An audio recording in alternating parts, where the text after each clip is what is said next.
all are fine. Say yes, ma'am. Okay, tell me which day we are celebrating today in our assembly. आज हम लोगों ने कौन सा कलर डे सेलिब्रेट किया है? Yellow. Very good. We are celebrating Rainbow Color Day. Now kids, tell me how many colors are there in the rainbow? 7. कितने colours होते हैं रेनबो में? 7. आप लोगों ने रेनबो देखा हुआ है?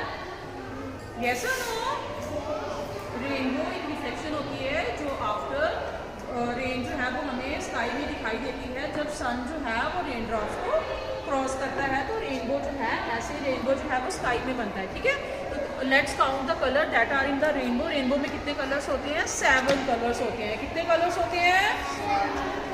Okay, indigo, violet, blue, green, yellow, orange, red. There are 7 colors in the rainbow.